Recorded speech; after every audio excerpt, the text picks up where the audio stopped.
في تطور خطير جدا، إسرائيل بتضع خطة لتفتيت سوريا لمناطق طائفية، والمخطط ده بدأ تنفيذه بالفعل. إسرائيل بتعلن إن الطائفة الدرزية في حمايتها وبتشن هجوم عنيف جدا على جنوب سوريا، وفي نفس الوقت بيظهر تنظيم درزي مسلح في الجنوب السوري، وده بيضع الكيان في مواجهة مباشرة مع تركيا، واللي بقى فيه احتمالات كبيرة جدا بقيام حرب بينهم. كمان إسرائيل بتغري مصر بخطة جديدة لقطاع غزة مقابل شطب ديون مصر الخارجية بالكامل. يا ترى إيه العرض الإسرائيلي الجديد اللي توجه لمصر، وإيه ردود القاهرة عليه، وإيه قصة المخطط الجديد لتفتيت سوريا، وإزاي بدأ، وإيه هي الخطوة الجاية؟ أسئلة مهمة جدا هنجاوبها النهاردة سوا. أنا محمود طولان، وتعالى نشوف الرابط.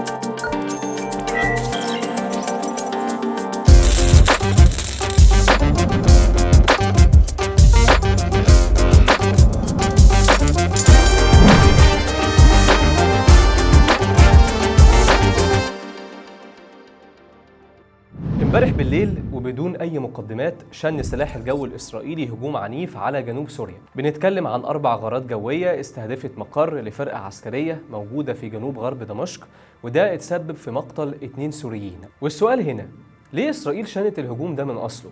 هقولك. بعد الهجوم مباشرة خرج وزير الدفاع الإسرائيلي إسرائيل كاتس وقال إن الضربة دي ضمن الاستراتيجية الإسرائيلية الجديدة في التعاون مع جيرانها، ومش هنسمح لجنوب سوريا بأي شكل من الأشكال إنه يكون زي جنوب لبنان، وأي محاولة للجيش السوري الجديد بإنه يبني قدرات عسكرية في الجنوب هنواجهها بالنار. وبالتالي في إسرائيل عاوزة تفصل جنوب سوريا عن باقي البلد ويبقى مكان منزوع السلاح والجنود. يعني إسرائيل مش عاوزة أي تواجد لقوات سوريا في جنوب سوريا، وده مش كلامنا بالمناسبة ولا تحليل، ده كلام قاله نتنياهو بنفسه، وطالب كمان بإخلاء جنوب سوريا من قوات النظام السوري الجديد، وتحديدا مدن القنيطرة ودرعا والسويداء، وقالوا انه هيفضل موجود في الاماكن اللي احتلها بعد 7 اكتوبر ومش هيخرج منها. وعشان يدي لنفسه شرعية يعني راح قال لك احنا بنعمل كل ده عشان نحمي الطائفة الدرزية، واي تهديد للدروز مش هنسامح معاه. وسبحان الله، في نفس الوقت اللي نتنياهو طالع بيقول فيه للنظام السوري الجديد على الله تهوب من الجنوب والدروز دول في حمايتي وبتاع، بيتم الإعلان عن تنظيم عسكري درزي في جنوب سوريا تحت مسمى المجلس العسكري للسويداء، بهدف حماية المجتمع الدرزي وحماية الحدود من تهريب الأسلحة. وعشان تعرف إن مفيش حاجة بتتم بالصدفة، فصحيفة جيروزلم بوست نشرت مقال بتقول إن أي حد يشوف المشهد ده يعرف إن في رابط بين كلام نتنياهو وبين ظهور الجماعة المسلحة دي. كمان الدكتور موران ليفانوني الخبير الإسرائيلي في شؤون سوريا ولبنان بيقول إن العلاقة بين الدروز والكيان نمت بشكل كبير جدا في الفترة الأخيرة، وده مش محتاج أي تحليل، وتقدر ترصده ببساطة عن طريق فيديوهات الدروز اللي كانوا مؤيدين لبشار وهم بيطالبوا إنهم ينضموا للجولان المحتل اللي بتسيطر عليه إسرائيل. وبالتالي فمن الواضح إن إسرائيل بتسعى لتقسيم وتفتيت سوريا لمناطق طائفية، يعني الموضوع مش هيقف عند دعم الدروز وانفصالهم. وبالمناسبة ده كان كلام قاله الصحفي الإسرائيلي نحوم برنياع في شهر 12 اللي فات بعد سقوط الأسد بالظبط، وقال إن إسرائيل عندها أمنية دلوقتي وهي تفتيت سوريا لمناطق طائفية، وإن أول ناس ممكن ينفصلوا هم الدروز واللي هياخدوا المنطقة الجنوبية. طب وبعدين؟ قال لك بعدها على طول الأكراد ياخدوا الشمال الشرقي والعلويين ياخدوا الشمال الغربي، ويبقى كده سوريا راحت بلا عودة. وبالمناسبة الخطة دي مش محطوطة النهاردة ولا حاجة، صحيفة يدعوت أحرنوت بتقول إن الخطة دي اتخطط ليها بعد حرب الأيام الستة سنة 1967. والسؤال هنا، إزاي النظام السوري الجديد وتركيا هيواجهوا الخطة دي؟ هقولك على الرغم من العنكهية الإسرائيلية اللي بتحصل حاليا في جنوب سوريا، إلا إن إسرائيل حاليا خايفة من دولة بعينها وهي تركيا. من بعد أزمة سفينة مرمرة في 2010، ولما قوات الجيش الإسرائيلي هاجمت السفينة التركية وقتلت 10 مواطنين أتراك، بدأت العلاقات التركية الإسرائيلية تتعافى بشكل تدريجي. وبتقول نوى لازيمي الباحثة في معهد مزغاف للأمن القومي الإسرائيلي إن الدولتين قدروا نوعا ما إنهم يحافظوا على درجة معينة من العلاقة بينهم، لكن من ساعة اللي حصل في 7 أكتوبر وتم تفجير كل شيء، إسرائيل بدأت تتصرف بعدائية شديدة تجاه كل أعدائها، وبدأ أردوغان يصعد بشكل كبير في تصريحاته تجاه إسرائيل. وسط التوتر ده حصل اللي محدش كان يتوقعه في سوريا، وسقط حكم الأسد في 11 يوم بس، وخرجت تركيا هي الفائز الأكبر في سوريا، وبقى في بين الكيان وتركيا أرض ممكن يتنازعوا عليها، وده حط احتمالية أكبر للمواجهة المباشرة. صحيفة إسرائيل هيوم نشرت مقال بتقول فيه إن تركيا هي التهديد الأكبر على إسرائيل في المرحلة الجاية، لأن العلاقات بين البلدين قائمة على الحب والكراهية في نفس الوقت.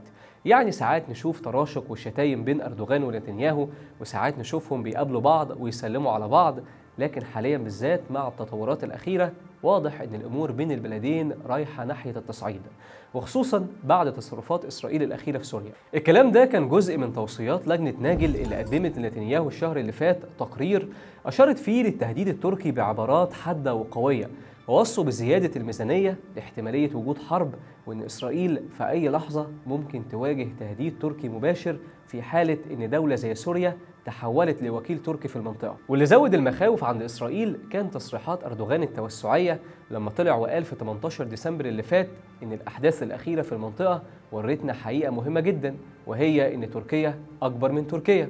وهقول لك هو يقصد إيه. أردوغان هنا بشكل واضح وصريح بيشير لحلم الخلافة العثمانية وتوسيع حدود الدولة التركية حاليا، وسبق قبل كده وصرح تصريحات عن مدن زي حلب وقال إنها كانت جزء من الخلافة العثمانية. وبناء على الكلام ده حذرت لجنة ناجل رئيس الوزراء نتنياهو من المواجهة التركية الإسرائيلية المباشرة، وإن إعادة تسليح الجيش السوري هتتم بسرعة عالية لو تدخلت تركيا، وده هيكون خطر كبير جدا على إسرائيل. والحقيقة إن أردوغان يعني ما كدبش خبر وسبق وطلع بتصريحات نارية جدا ضد إسرائيل، وقال تركيا قادرة على غزو إسرائيل زي ما عملت قبل كده في ليبيا وفي إقليم قرباخ. وحاليا تركيا مجمدة تجارتها مع إسرائيل، والخطوط الجوية التركية موقفة رحلاتها لمطار بن غوريون. ده غير إن أردوغان خرج وهزأ نتنياهو وهدد بغزو إسرائيل، وقال أردوغان مين يضمن إنهم بعد ما ينتهوا من تدمير غزة فلن يوجهوا أنظارهم إلى أنطاليا، يعني من الآخر اللي يضمن لي إنهم يعني بعد ما يخلصوا على غزة مش هيجوا يكملوا على تركيا. وده واضح جدا على التخوف الإسرائيلي، وخصوصا إن تركيا مش إيران، تركيا قوة عسكرية رئيسة في الشرق الأوسط، وعندها أسطول طائرات بدون طيار وصواريخ باليستية بمدايات متطورة بتوصل ل 2000 كيلو متر وتقدر توصل لأي مكان في إسرائيل. ودي ما كانتش التطورات الوحيدة اللي تمت في المنطقة الحقيقة، في تطور تاني خطير جدا بيستهدف الأمن القومي المصري. خلال الساعات اللي فاتت خرج يائير لبيد رئيس المعارضة الإسرائيلية وطرح خطة لليوم التالي لغزة تحت مسمى الحل المصري، واقترح إن بعد انتهاء الصفقة الحالية مصر هتدير قطاع غزة لمدة تتراوح بين 8 ل 15 سنة، وهتكون هي المسؤولة عن كل شيء، نزع سلاح حماس وتبني القطاع. وقال إن كل ده مش هيكون ببلاش، مصر لو وافقت على الحل ده هيتم إسقاط كل ديونها الخارجية، ده غير إن توليها لإعادة الإعمار هيدر عليها مبلغ محترم جدا. ولأن المقترح ده خبيث جدا وأضراره هتفوق منافعه 1000 مرة، مصر رفضت الاقتراح ده فورا، لأن إدارتك للقطاع معناها إنك هتتحط في مواجهة مع حماس اللي رافضة تسلم سلاحها، ده غير إن أي هجوم على إسرائيل من أي فصيل من الفصائل المسلحة أنت اللي هتكون مسؤول عنه، وأي سلاح هيظهر في القطاع برضه أنت اللي هتكون مسؤول عنه. وبالتالي فهي خطة خبيثة جدا وكان لازم فعلا مصر ترفضها. فهل هتقع مصر في الفخ الإسرائيلي؟ وهل ممكن نشوف قريبا مواجهة عسكرية بين تركيا وإسرائيل؟ ولا اللي بيحصل ده كله ممكن يهدأ الفترة الجاية؟ قول لنا رأيك في التعليقات، وما تنساش اللايك، وكالعادة شير الرابط.